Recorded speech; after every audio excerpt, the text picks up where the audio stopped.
and good morning and welcome or good evening to the Triforce podcast. Sips. Yeah. Hello. Hi. P-Flex. Hello. Hello. Oh, you've got us. We're here at home, surprisingly. Still. We're doing all right. Still. Is everyone crazy yet, or are you all holding on? What crazy things have you done this week? Oh, man. Sips. Gone. I went to the bathroom a couple times. I ate. Oh, man. It's crazy times we live in now. Have you been eating more? I've been eating more just because I'm bored. No, I just eat like the same. Just, I don't know. Like, I feel like maybe there's like a habit thing though, because normally I get up in the morning, I make breakfast, I come into the office, I'm in the office all day, and then I get home in the evening and usually eat straight away. Yeah. And then, I guess I've just used to the idea of opening the fridge when I'm on my own and just seeing what's in there. Just when I'm bored, I look in the fridge and then I eat something. Yeah. It's a really bad habit that I need to try and break somehow. And I don't know. Maybe I need like an alarm on the fridge or something like, maybe like a hand comes out and slaps me. We don't store any of the good stuff in the fridge. Like all the chocolate and stuff is stored like in a cupboard. So my go-to is like, oh, what's in that cupboard? But there's like nothing in there now. So I need something to stop me doing it. I need like to have to put in a long code or something. Yeah, like a zapper or something that electrocutes you. Or just not something like not something bad, but something that makes it's like, can I really be asked to get another, pack of chocolate popcorn out of here or whatever? Do you know what I mean? Just saying. Because sometimes I don't really want it, probably. I'm not that bothered. Yeah. But I was the same when I ate 3 of my kids' Easter eggs. I was like, I wish there was something that would stop me doing this. And you're the trash can though. You don't want those to go to waste. That's it.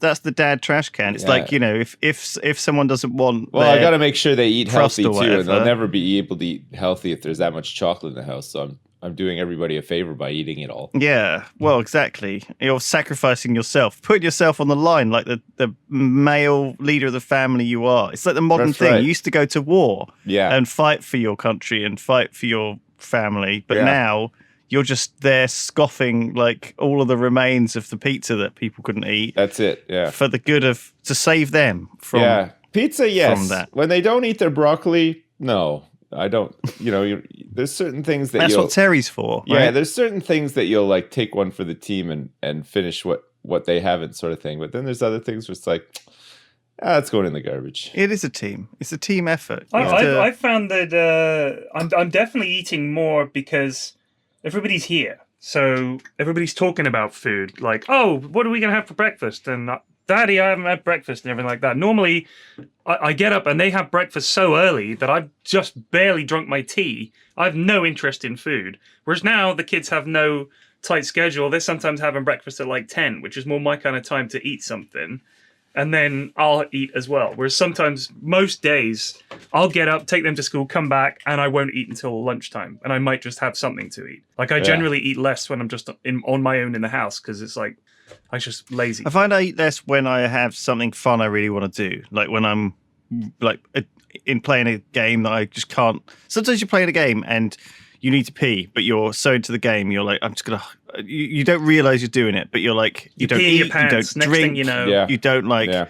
You just, and then at a certain point, you're like, okay, I have to stop playing this now. I know sometimes games get very, like good ones get very addicting. I think I know how good a game is based on how much I'm neglecting my own body to play the game. Like a bad game, I'll get bored all the time and stop and have to like, ugh. Like if I'm watching a bad movie, I'll find myself just constantly pausing it, tabbing out, doing something else. Yeah. And then coming back to it and being like, oh, I have to finish this movie off. Ugh. Yeah, I usually just kind of, otherwise, I don't even finish those half the time. If I'm getting to the point where I'm pausing and going like to the bathroom and coming back, I'm like, do I really want to watch this? I just don't. I just turn it off. Yeah. I'm not like proud in that way, Like I don't feel like I have to watch something or, like if it's no good, I just switch it off. I feel like sometimes I'm in a movie with someone or someone's invited me to a movie that I'm not really into and they'll be like, I need to pee and I'll be like, just leave. I'm just going to go for a pee and then just leave a note in the bathroom. Sorry, I went home. This sucks. I genuinely like feel like I'm just taking my time. Yeah. And other times I'll be watching something that I really don't want to miss a frame of, and so I'll plan my P route. I'll be like, okay, I'm gonna ask that, I'm gonna say this to this guy. I'm gonna be like, excuse me, and I'm gonna walk down here, go this way. I've like planned the whole thing out in my head, and then I'll execute that. And there'll be like one guy who's also doing that. He's like rushing for a pee. There'll be like one other guy who's like just a step or two behind me the whole way. Yeah. And it's almost like a race as well, because he left like just a couple of steps behind me. So I need to pee, finish up, wash my hands just slightly faster than he was, because, I don't want it to be weird. Like, I don't want him to think that I've got something wrong with my bladder, or I was holding it too long, or I'm not washing my hands enough. You have to like keep pace. There's all these rules that I have in my brain. I was gonna say those are your rules. You've got it's mentally ill. You've got lots of your own rules. I feel like everybody else is pretty much, you've got different computers running different operating systems, right? And that's all the different people. Right. Lewis is like some weird piece of technology that no one knows quite how it works. That's Lewis to me. Yeah, like Windows XP. No, he's just not compatible with any other devices. Windows XP. Has very specific set of drivers, and it's just, it's a good piece of kit, don't get me wrong, but you don't want to get under the hood. That's all I'm saying. Right. Temple OS. Have you ever heard of that? No, you can be that. There was this, I think it was a Mormon guy who made his own operating system. It was just madness. I really want to use that. It was apparently just completely, he was just a completely off the radar, wacky guy. And he made all this put this weird sort of stuff in it. And it kind of feels like slightly demonic in a sense, because it has like prayer, like you can use these programs to pray, and it's got loads of like Bible story games. The enter key is just an amen key. That's all the enter key does. And every time you press it, it says Amen. Yeah. That would be good. I played a bit of Doom Eternal this week. Yeah. Oh yeah. Which I really like, and I really like just all those demonic symbols on everything, and just kind of how dark it is, and also that meme with the guy who's been trying to blow away coronavirus has been all over the place again. I saw it like a remix of the American megachurch priest who looks like the devil, right? Incarnate, asking God to burn the coronavirus. I've been playing a dark game in the with, most devilish way ever. Sinister symbols in it this week as well. It's called Drug Dealer Simulator. How was that? Oh shit! You have to order drugs from the cartel and pick them up in like these cleverly marked areas like vents and stuff. And you have to. It feels like it's like a Gary's Mod map, in that you live in a city that's completely enclosed by walls, and there's police walking around everywhere and stuff, but you still have to do your hand to hands. You have a laptop where people place their drug orders, and then you got to go and deliver the drugs to them. What would be your like way to do that? Like, because I saw one place had it like where they would put it in the top of a drain pipe, and then it would go down the drain pipe, so they never had to like interact with the people. And also if the police got onto them, they could see them come in, and they could like get out of that flat. Sometimes like out a window. Sometimes like thing is you need to do it in a way where like there's two things that you need to be careful of. You need to be careful that you don't get raided by the cops, but equally you got to make sure that you don't get robbed, like you're by other drug dealers. Yeah.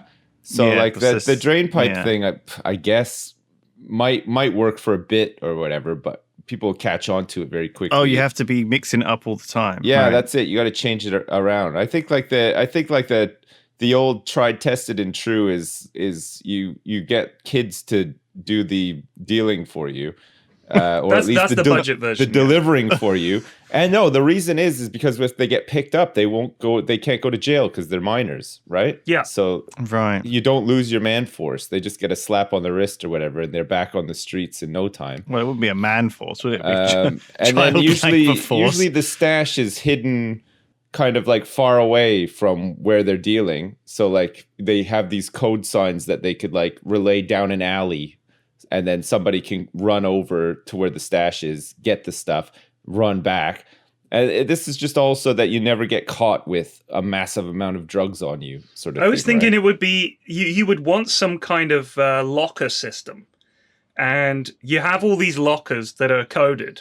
Yeah. Right. And then you give somebody a code for the locker. You never have to interact. You never have to interact with people face to face.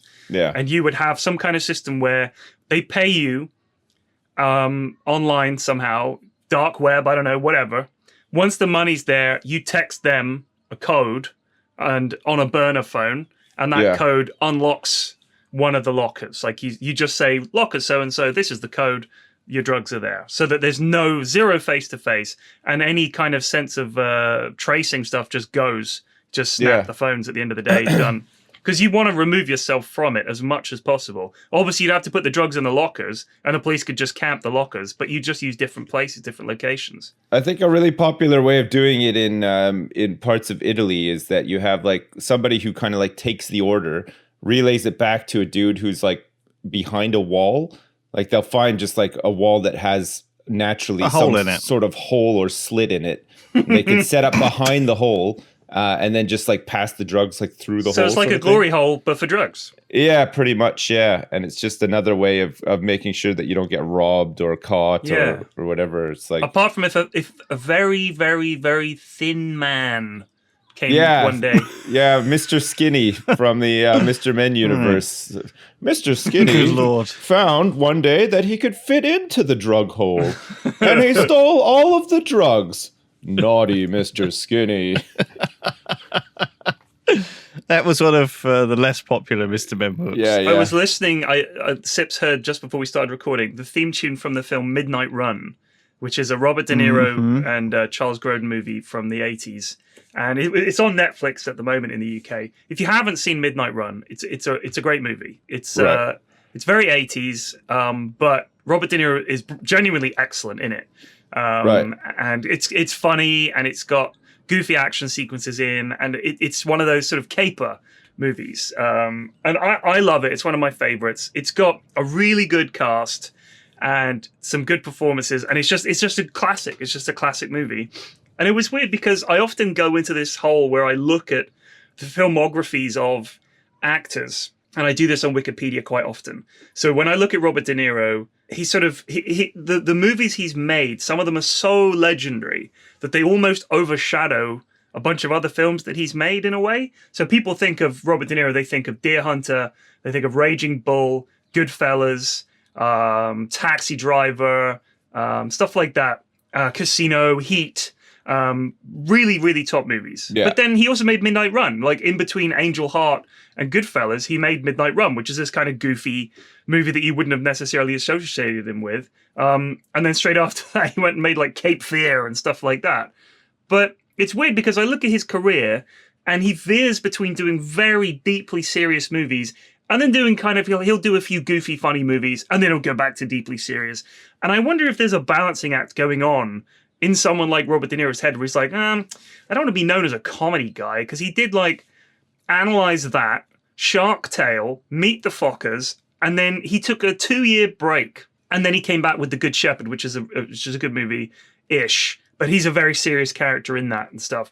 And I wonder if that's a factor. And then it got me thinking about Bill Murray's film career, because he started off obviously on Saturday Night Live, and he made Meatballs, and he made some really bad movies. He tried to make a film about Hunter S. Thompson, which was a disaster. Then he made Caddyshack, which was a huge hit. Then they made Stripes, which wasn't such a huge hit, but it did okay. And then he kind of stopped making movies for a while. He was in Tootsie as a bit part actor. And then 2 years later, Ghostbusters. Biggest movie of the 80s, I think. Yeah. Huge. And then he makes four movies that year.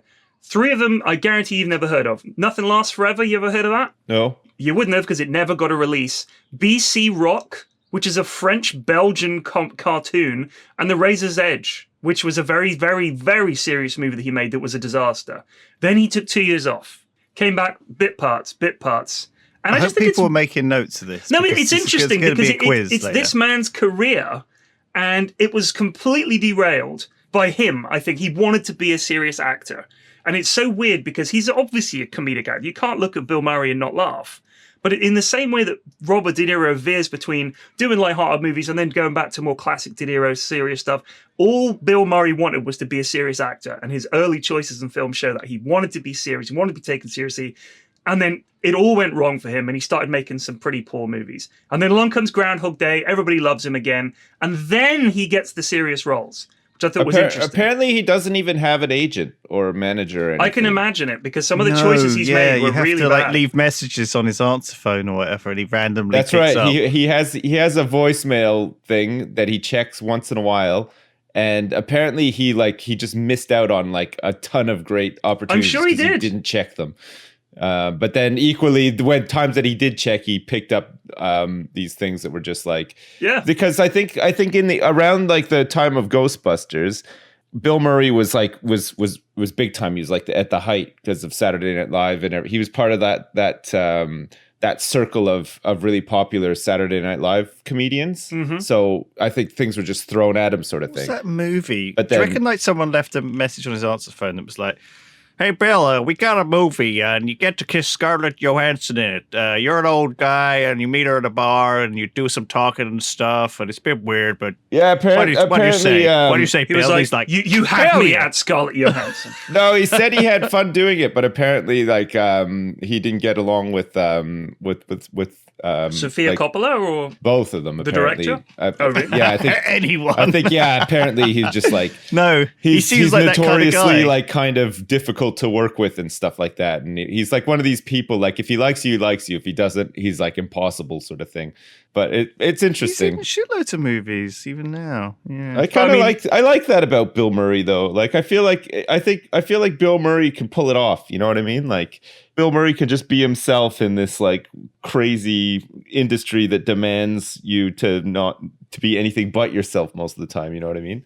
But he can still weather it's just that. If you look at his filmography, I would say he's been in some absolute shit. Like he really has. Yeah. But he's been in pretty much every Wes Anderson movie. In fact, I think he has been in he was in Rushmore, Raw Tenenbaums, Life Aquatic. He was the main character in that. Darjeeling Limited, he's a bit like Fantastic Mr. Fox, Moonrise Kingdom. Yeah. Grand Budapest it's a Hotel. bit like Samuel L. Jackson with Quentin Tarantino. Like, I think they just get on really well, and they just have this like sort of like unspoken like, like you're going to be good for like right? every part that I make, sort of thing, and they're just like up for it, sort of thing. Yeah, I think it's interesting. But yeah, sorry, I was because I then start looking at nominations for awards. Right. So I love you're going on a weird Bill Murray stalking. He didn't get nominated for Oscars. This was like I start looking at old Academy Awards, like 1979 or something like that, and I'll look at what won and what was nominated and what didn't make it. See, this is what I did this week. So this week I had a pub quiz on Zoom with my family. Right. I did that on Sunday with a bunch of my friends. And isn't that funny? My uncle and auntie did the questions, and they did 70 questions. Okay, guess what my score was? 12. Like 10 I got or something? 8. 8? Oh, right. The questions were like so hard. All right, give us a couple of questions and we'll see what we come up with. Give us fine. You might just get all of these. No. What is the capital of Armenia? Armenia. Of Armenia. They don't have one. It's Yerevan. Yerevan, yeah. In which Welsh county is Brecon? I didn't know they had counties in Wales. It's in Powys. For example, in which county would you find Leeds Castle? Oh, now that's actually nowhere near Leeds. It's correct. It's not. Is the it county? It's not Berkshire, is it? Is it Norfolk? Wapping on Stoke. It's Kent.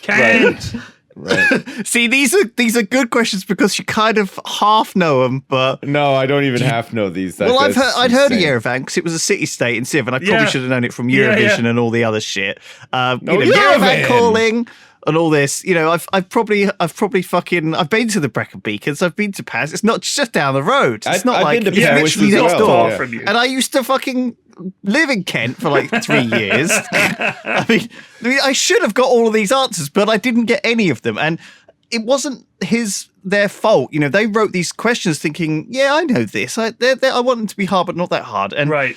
Honestly, I got like, it was kind of like he was doing this quiz because we're all on Zoom and he was like, oh, I see a lot of blank faces. And I feel like somebody who like makes a quiz is missing out on an opportunity to like tell like an interesting story about like their reading habits or maybe how they're feeling or whatever. Like it'd be funny if like all like the questions started off really like upbeat and chipper and stuff, and then sort of descended into this like spiral of madness. Like, how many times have I cried today? What do you think your mother said to me last night? How severely do I strangle myself while I'm masturbating?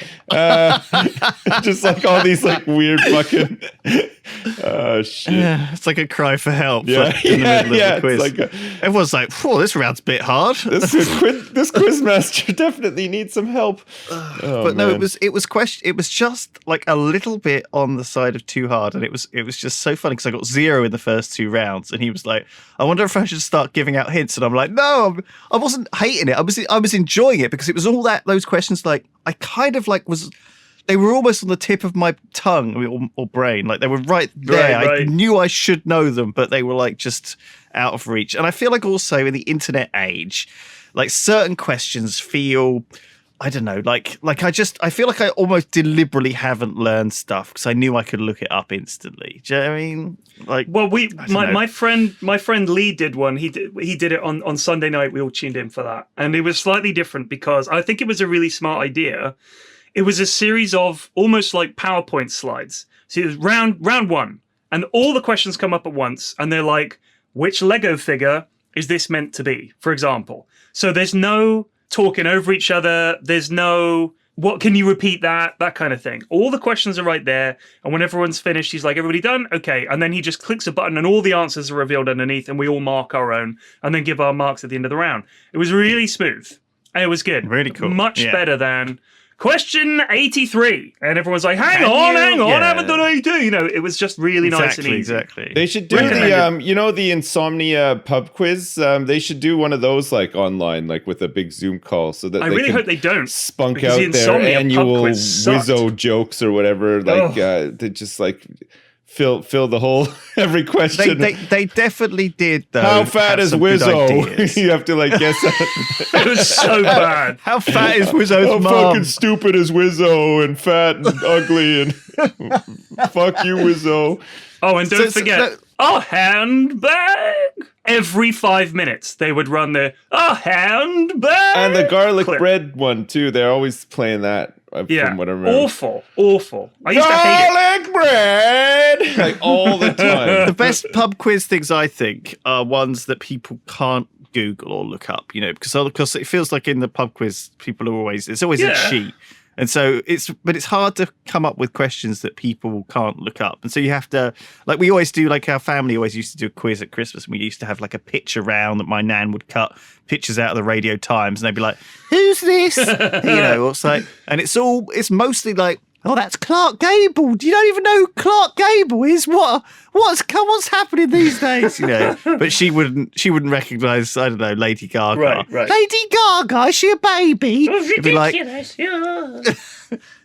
So it was. There were questions like, one of the questions was, how many London Underground stations are there? Oh, like 5. I'm going to say 28. I'm going to say 130. And so I was like, how are we supposed to get this? And he was like, I'll give you a point if you can get within 10. All right, how There's many 270. Is it? Wow. You live in London. You go on the Underground all the time. Yeah, but not all 270 we're talking stations, about though. like all the ones that go out like way east, Flack way probably west. has like 2 or 3 routes that he does, and so I like was thinking of the middle-y bit, but yeah, his you're right, world is right. confined, you know. I'm not talking about disused ones or whatever. Old abandoned ones, yeah, where all the Teenage Mutant Ninja Turtles live. They open those up on the Open London days sometimes. There's like 40 disused. Yeah, you drive, you'll go past them all the time. Yeah, like they're they still got the same front, and you'll also go past them on the train sometimes You'll go and you'll go past a blank station. They're very eerie for some reason. I think anywhere that was meant to be busy and is not busy is inherently a little spooky. I mean, when I go to a garden shed, you don't expect there to be a bunch of people in there. That would be terrifying. You expect it to be quiet. But when you go somewhere that, like a shopping mall that's deserted. Depends on the time of day, I suppose. Yeah, true. There's this one they use for film shoots as well. And if you... It's weird because I watched a couple of things this week and I think I saw that same... There's this Hollywood slummy ramp that looks like it's in a multi-story car park under a road or something, under a main big freeway.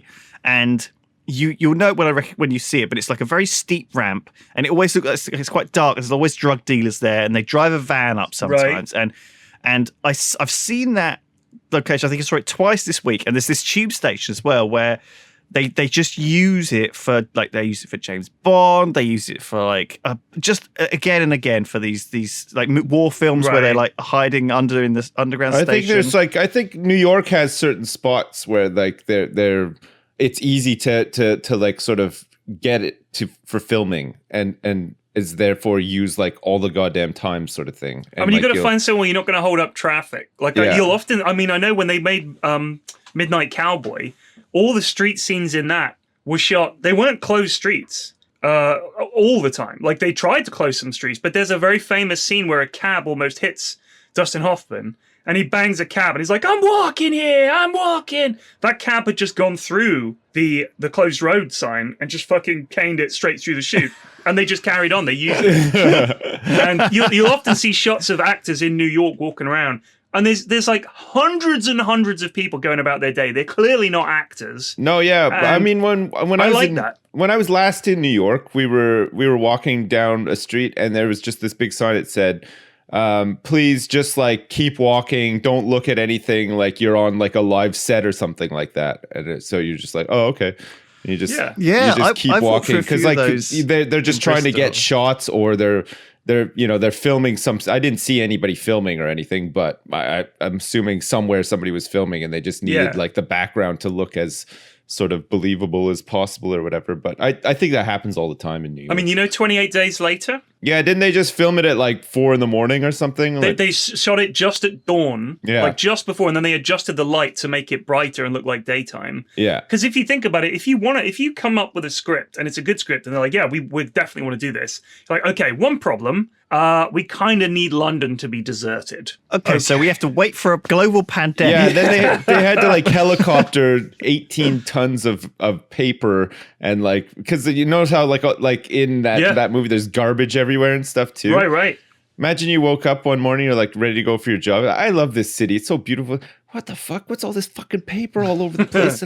Oh shit! You get all angry and then you have to have no planes in shot. No helicopters in shot, nothing. Yeah. Like that. It must take so long. And think of the pressure as an actor. If they're like, all right, we got 5 minutes of quiet. This has to work. We're out of money if this shot doesn't work. And the actors just like flubs their lines. Or I wonder if there's people out there right now with everything that's going on and like everywhere being very quiet nowadays, like with this lockdown and everything, that are taking advantage of that, like getting shots, like they probably are. Like very easily where it would have been hard to before, sort of thing. Because then nowadays you don't need like 20 people to get a shot. You can almost just do it by yourself. CGI sort of thing. But what you could do now is just go out and film that stuff. If you had a good camera, just take loads of shots of empty streets. Yeah, with like film quality, and just have them like a library of. Oh, you need a shot of Times Square completely deserted? I've got you. Yeah, I've got it right here. I've got it in my library. It's under Times Square, empty. Yeah, there you go. And just sell it. That would be the play. Become the guy to go to for shots of empty for streets. Stock shots. Yeah, just got a whole library. Yeah.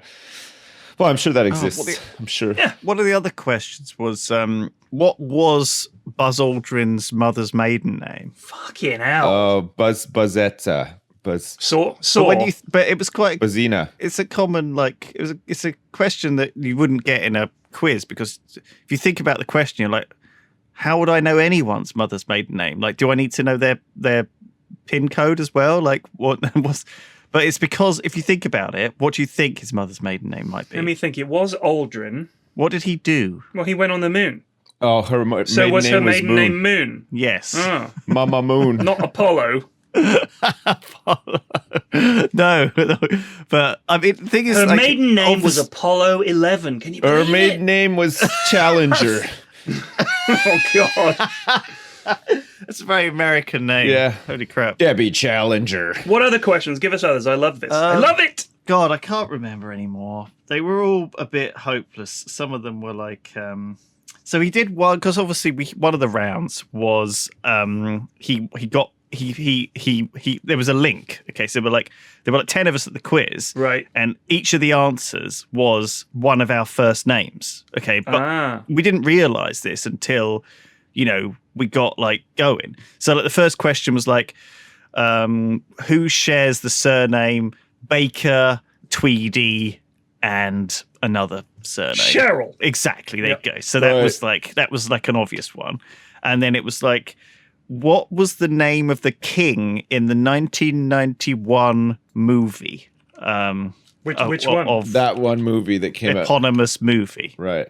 King. About a king. Yeah, about a king. 1991. It was an American comedy starring John Goodman and Peter O'Toole. Is it King Dave? Nope, it's King Ralph. Ralph, of course. Right, and that's my brother's name, you see. But I obviously couldn't. I got Cheryl, and I was like, "Oh, that's a coincidence." But then I didn't get any of the others, so I didn't. I didn't actually make the connection. Did you have to write down your answers like in MS Paint so they could see like your handwriting and stuff, or no, it wasn't like that? Which one was it? It was which singer-songwriter from Scotland shares a surname with the second most recent Doctor Who? Lewis? Oh no, it's Capaldi, isn't it? It's Lewis. It's Lewis Capaldi.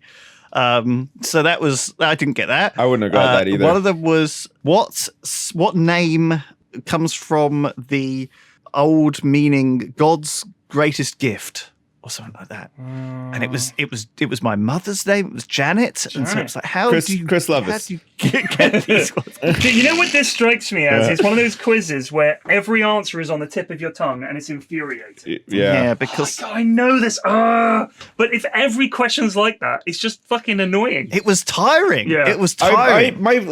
I'm terrible at quizzes and stuff because I feel under pressure to answer quickly. But like my brain needs some time to do like some extra processing. So it's like also like this one is processing. What is the fourth most recent UK Prime Minister? What is it? So it's let me think. It's got to be whoever was. It was Gordon Brown. Gordon Brown. It was Gordon Brown. That's right. Yeah, I got it. And I forgot about David Cameron. I was how can you he was Prime Minister for him? 7 years. I was like, well, it's Blair, right? And they were like, no, you missed a big one. Yeah. I was like, oh shit. How long was Gordon Brown Prime Minister for? Not very long. Not long. A while. 2 years? Year or so. Anyway, there were lots of questions like that, and I didn't hate it, but I will do it again. But I think I might have to do the questions next time. So I don't know what I'm going to do. I like those ones where it's like the pub quiz format where you have like 10 questions in a row where it's like guess this music and it's like video game music or some shit like that, and you have to write them all down. Yeah, like I like themed questions in like chunks, you know what I mean? Not just like. So my friend's quiz had a round that was all name the cops, like the names in these buddy cop action movies. Right. And the problem was, for a lot of these movies, I know the movie, I know the actors, but I'll be damned if I know the names of the characters. Well, like everybody knows Riggs and Murtaugh from Riggs and Murtaugh, yeah. What were the names of the cops in what's that one with Jackie Chan and Chris? Rush Hour. Yeah, Rush Hour. What are the names of the characters in that? Oh God, who knows? Good Lord, I have no idea. Right. No. It's tough because you know everything about it, but you don't know their names because they're not memorable names. A lot of the time, I'm actually watching a TV show or a movie and I don't know the name of the character. Yeah. And I feel like I don't care either. I'm like, who's Jill? Oh, the main character. Okay, cool. Yeah. But like, it's not really necessary a lot of the time. Although, I will say, I recently watched Dark on Netflix, which has been out for like years. But it's like this German time travel-y sort of show. It's not really a spoiler to say that. Oh, great. Now I can't watch it.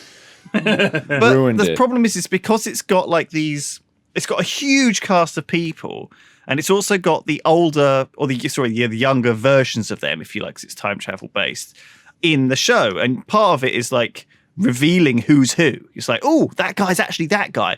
And obviously that's obviously helped out by the fact that their young selves look nothing like their old selves, apart from maybe one of them's got a gigantic mole on the face. Right. Do you know what I mean? But it's like so infuriating because I had to keep like pausing and being like, okay, so who the fuck is... So this guy's... I mean, time travel on its own is a nightmare to like try and, you know, go through in your brain. Yeah. And watching these time travel movies, you're like, sometimes you'll feel like your brain just like explodes. I mean, I had that problem with Game of Thrones where I didn't know, I recognized the actor and the character, and I was like, oh, it's that guy from that other thing, but I didn't know his name.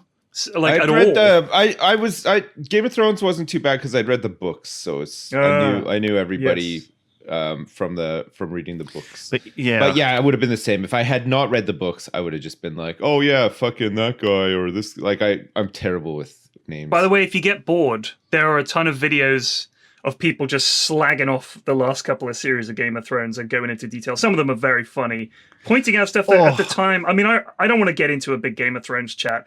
But there's no denying the last couple of series went seriously and sometimes off the I rails. wake up and I'm like sweating. I can't believe they did this. He's like in a cold sweat, hyperventilating. Oh, the final season of Game of Thrones could have been so much better. They just fucked up so much stuff, and it was honestly embarrassing. And I know that they were like, yeah, we just want to move on to other things. I'm like, you can't. Like that's hugely insulting to the audience. I mean, it was a phenomenal show. It was a phenomenon. Everybody watched Game of Thrones. I know people had no interest in fantasy. I want to say I called it though. I want to say as soon as they ran out of source material, it went into the fucking toilet. Yeah. Like that's it. Like when you look at things that have a beginning, a middle, and an end, like a finished and written story, you know, I think what they should have done was they should have got an agreement with George R. R. Martin, which said, we're going to get someone to help you finish these books. Do you know what I mean? We're going to get some professional authors in like Brandon Sanderson and people who love. I think they should have gotten me in to do the theme music a cappella for the last episode as well. I could have done my. It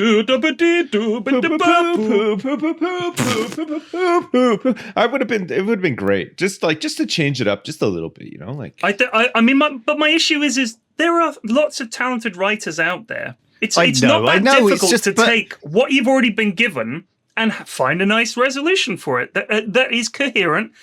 Like they do this with shows all the time where they're like, these are the characters. We want you to write an episode for us or write a few episodes and just, you know, stick with the general theme of it. And we want it to be consistent. They're like, gotcha. Because they're writers. That's what they do. They were like, this character wouldn't really do this, I don't think. Judging by, I've watched all the shows and I know what's what. But instead, they just seem to just sort of fucking... I don't know, just go, what if so-and-so? Like, yeah, cool. It doesn't make sense. Who I feel the worst for? It's all those people who went to pubs to watch it in public with people. And they had to, because they were in this environment with other people, they weren't sure whether it was just terrible or whether they were supposed to be like, wow, ooh, when all this dumb shit was happening. Such a massive viewership, though, that you have to assume that about like 80 to 85% of the people watching it were okay with the way that it was. You know, is it the same hype to shit? Is it the same thing of the people coming out of those cinemas when they watched episode 1 in 2000 and were interviewed and they were like, "This is the greatest Star Wars movie I've ever seen." Well, yeah, I liked it when Jar Jar Binks wiggled his arms and screamed. He was so funny. Again, though, like you know, I think the stuff that we read is not necessarily like the overwhelming popular opinion, you know what I mean? Like I think like occasionally you'll get a reviewer that says, this could have been better or whatever. But like I'm sure my parents watched it and I think they liked the whole thing. Like I don't think they paid attention enough to it. I think a lot of the time I do that. I watch a thing, to know either way. I quite enjoy it. Because they just wanted to be able to go to fucking the Tupperware Club and say that they'd seen the latest episode of this big hit TV show that everybody else is watching. It was like the water cooler at the office talk of the day and everything, right? So like I don't think most people viewed it like in a bad way. I think it was the sort of like original core fan base of the books that wasn't like the massive popular extension of the what became the fan base through like the TV show that were probably a bit vexed about it because sure, it wasn't like as satisfying as it could be and it felt a bit rushed and stuff like that. But again, like I always think sometimes when anything like this happens, I always think of like my parents, who I view as just very run-of-the-mill average North Americans, who are probably like the first time they saw Jar Jar Binks, they probably laughed and stuff. You know what I mean? Right. Because that, there are a lot of people out there who are like that, like whether you want to believe it or not, it's, you know what I mean? It's just, I just think there's most a lot more people in the world than the 10 people who complain about stuff on Reddit. True. You know what I mean? But I also think they're not really watching. Like most people don't really sit and watch TV. No. They're just kind of, it's on, and it was okay. I like that, yeah. And they look up occasionally, they see something cool stuff, and they're like, yeah, that's fine. The like, context for a lot of this stuff is like, I really like this. I know all the characters and stuff, so I expect everybody else to feel the same way, which is impossible. I'm sure that my mom watched all of Game of Thrones, and I bet you she knew the name of like maybe 3 characters. Right. You know what I mean? Yeah. Like it's just the way that it is. Like and it's like that with everything. It's not anything that becomes like popular, right? Like I was watching I watched this documentary on the grunge explosion, the Seattle scene. We watched such different TV in the 90s, but interestingly it was filmed at the time. So like it's not like a retrospective. It was like people who were involved in the scene at the time who knew like all the bands and everything. And again, it's just really interesting that like something that was very sort of close knit, like a scene for that city and just like the way that the bands interacted with each other, like in that city and everything, just a lot of them just got crowbarred out of there and made into these massive popular bands that sort of, defined a generation or spoke for a generation or whatever. But none of them had set out to even do that. Like they were just quite happy playing these crappy little bars and venues and seeing each other occasionally and competing against each other and stuff. And it's, everybody else just went crazy, like there was like grunge fashion that you could buy at JCPenney. You could buy like those old fucking plaid shirts and stuff. And it was for the people in the scene that they went to secondhand stores and they bought that stuff because that's all that was available. Like they lived in logging towns and stuff. You know what I mean? But for the general population, this was like the uniform you had to wear if you wanted everybody to know that you loved grunge and stuff. And it's just interesting how people consume things, Yeah, totally. I think so. I mean, I love those of the age documentaries where you get to see 90s people talking about 90s things. There is something sort of slightly authentic about it. I don't know. It's weird. Yeah, it's like I don't know. Like it is funny. It's funny watching like old footage, and when you watch it, you think like it doesn't seem like it was that long ago, but then it was a long time ago. Yeah, a lot of people that you would tell about to now, especially like given what we do, we end up like somehow trying to like explain this stuff to people who weren't even born then. Like that these are the things that you were into when you were a teenager, sort of thing. It's just kind of funny. I don't know. I worry that when I talk to younger people about stuff that I did growing up, that they're bored to fucking tears. But I was always really interested when people would tell me what life was like back then and how things have changed. Because I've always found that interesting. The idea that when I'm 70 or 80, assuming I get that far, that I'll be able to talk about how much things have changed, because that's the only real record you've got is personal experience. I mean, you can read about these things, but you can't really ask questions of data. But if someone is sitting there and you can say, what was it like before this or that? I think that's really interesting. So I know I probably come across as boring when I talk about the past, and maybe we all do. But I personally find it fascinating. I hope. Well, yeah, I mean, it's a mixture of nostalgia and like sometimes you look at where you are now and then you think back to where you were, and it's interesting to you in most cases. I think sometimes it comes across as you don't know how good you've got it. these days. It's gonna be really funny one day when our kids go on to probably have kids. I'm guessing, and your grandkids growing up. And one day they'll be like, well, what did you used to do, Grandpa? What was your job? Like, well, pretty much what we're doing right now, sitting on the sofa playing video games. Jeez. So my uncle was very kind to think about what we all are fans of and include questions for those people. Right. Oh, nice. You know what I mean? So he would include, Right. so he knows that my brother loves cars. So he did a question about cars that was like, I don't know, I can't remember it, but some How many like wheels? He knows that he knows, for example, that I love greased up oily cocks. Think about them all the time. Well, no, he asked me. I had a Minecraft question. Oh, nice. Jesus. So it was like, which what was the original title given to Minecraft? Was it Order of the Stone? Was it Cave Game, or was it something else? I'm going to go with Cave Game. It was called Cave Game. That's right, apparently. Nice. So Because it's obviously not something else. Cave Game. I didn't. Yeah, but I didn't. He gave it some other. He called it some other thing. Did you and know? I was like, no, I didn't even realize it was called Cave Game. I've never even heard that question before. Me neither. Well, then again, I probably have, but I've forgotten it because I'm old and useless.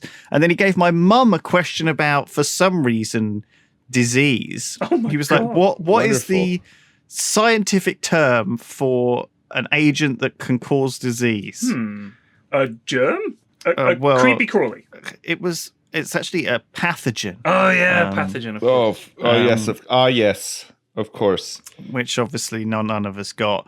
That feels like a except for very my mother. targeted insult. Yeah, was that that kind of like when the questions were like relating back to something you were interested in? Was that kind of like a mercy round? Like it was just like a guaranteed you're gonna at least get 1 point because I made like one question really easy for you and maybe not anyone else. Do you think that was I part don't of it? know. Did you It say was- your it was- Did you it say was your thoughtful. uncle set these questions? Yeah. So, but yeah, that if everybody else gets a special interest question, and one question for one person is like, what do you call a backstabbing bitch who I fucking despise? You'd be like, wow, this got Imagine real your uncle. specific. Imagine the question specific to you from your uncle was like, "Where is my favorite place to hide in your house naked?" Oh god! All right, we have to stop. All right. Lulu's Thank you. busy, On that so note. we're gonna have to cut it short. This Thank you very much, everyone. Hope you guys are all doing all right indoors for another week. Yeah, we'll be back. We'll be We'll back. be back. Next We'll be time. back. Yeah. Don't forget, XCOM Chimera Squad is out tomorrow. Chimera. The latest, greatest addition to the XCOM family, which hopefully will be good. We'll see. Yeah. I've played it a bunch. I could talk about it now, I guess, because this isn't going out for a week. No, it's don't. great. No, don't spoil anything. it. We want to get in fresh. All right. Play Drug Dealer All right. Simulator if you're looking for something to do. It's I'm good. Surprisingly All right. not terrible. Okay, bye. Bye. Bye.